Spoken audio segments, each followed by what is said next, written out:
কেমন আছো বন্ধুরা? আশা করছি সবাই ভালো আছো। আজকে তোমাদের সাথে একটা টপিক, যে টপিকটা হচ্ছে প্রিপজিশন, সেই প্রিপজিশন নিয়ে প্র্যাকটিস করব।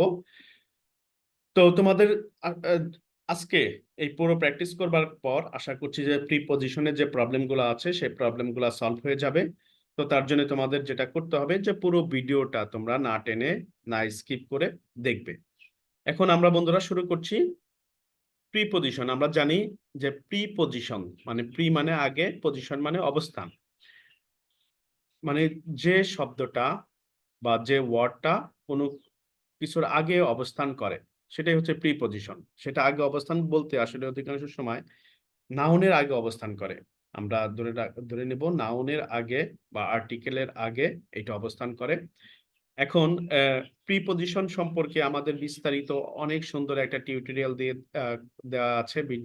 আমি এই ভিডিও ডেসক্রিপশনে সেটা দিয়ে দিব, লিঙ্কটা দিয়ে দিব। তোমরা সেই লিঙ্কটা দেখে তারপর আরো তোমাদের যদি কোনো কনফিউশন থাকে, পুরো তোমাদের প্রিপজিশনের যে নলেজটা আছে পুরোপুরি তোমাদের আয়ত্তে চলে আসবে, বা প্রিপজিশন সম্পর্কে যত রকমের ডাউট আছে সেই ডাউটটা পুরোটা ক্লিয়ার হয়ে যাবে। এখন বন্ধুরা খেয়াল করো, প্রথম সেন্টেন্স তোমাদের জন্য, দেখো তোমরা পারছো কিনা। The book is dash the self.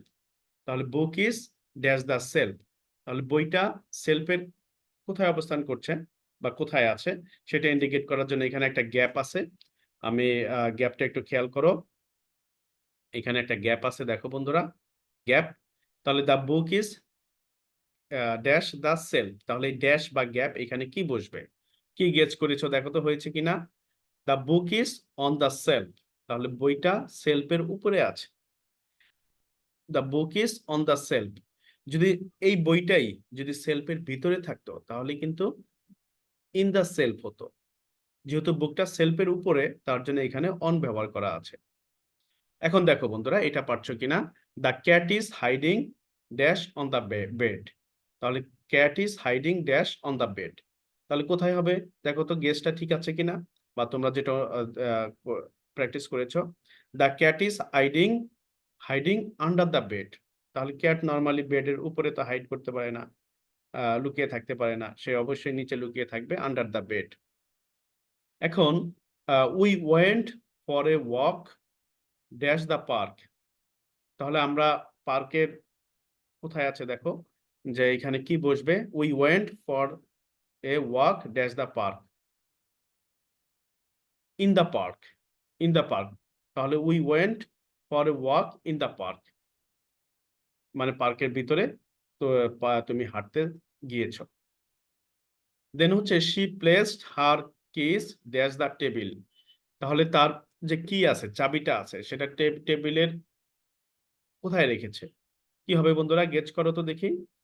On the table, টেবিলের উপরে। নর্মালি চাবি টেবিলের উপরে রাখতে হয়, তাহলে অন দ্য টেবিল সেটা কিভাবে থাকবে? স্পর্শ করে থাকবে, যেহেতু স্পর্শ করে বা টাচ করে রাখা হয় তার জন্য এখানে অন বসেছে। এখন এটা একটু গেস করো বন্ধুরা, কি হচ্ছে? The restaurant is located dash the corner of the street, তাহলে dash the corner of the street, the restaurant is located dash the corner of the street, কি বের করতে পেরেছো? আচ্ছা দেখো, ম্যাচ করে দেখো হয়েছে কিনা। At the corner of the street, যেহেতু এই কর্নার একটা ছোট জায়গা, আমরা জানি যে ছোট জায়গার আগে সবসময় অ্যাট বসে, আর বড় জায়গা হইলে বা বড় প্লেস হইলে তার আগে ইন বসে। এখন এইটা একটু দেখো যে কি হয়। ড্যাশ একটু he sat dash the chair and waited for the turn, he he sat dash the chair and waited for his turn, তাহলে এখানে কি হবে দেখো? অন দ্য চেয়ার, সবসময় চেয়ারের উপরেই বসতে হয়, সবসময় চেয়ারের উপরেই বসতে হয়, তার জন্য যেহেতু টাচ থাকে তো সেই ক্ষেত্রে আমরা অন বসাবো। দেন এইটা একটু দেখো, the painting hangs dash the wall, painting hangs dash the wall, তাহলে কি হবে? খেয়াল করো, the painting hangs dash the wall, দেখো মিলে গিয়েছে কিনা। অন দ্য ওয়াল, পেন্টিং মানে যে পিকচারটা আছে বা ছবিটা আছে সেটা তো আসলে দেয়ালের উপরেই হ্যাং করা থাকে, তো কোনো কিছুর উপরে থাকলে আমরা এটাকে অন বলি। মানে অন ব্যবহার করতে হয় প্রিপজিশনের ক্ষেত্রে। এখন এইটা দেখো তো বন্ধুরা, পরের sentence, the bird flew dash the sky. তাহলে the bird flew dash the sky, পাখি উড়ে যাচ্ছে স্কাই এর মধ্যে দিয়ে, তাই না? Sky, in the sky, in the sky. দেখো তো তোমাদের যেটা প্র্যাকটিস করেছো ঠিক হয়েছে কিনা, ইন বসবে এখানে। দেন এইটা একটু দেখো, he walked dash the bridge to reach the other side of the river.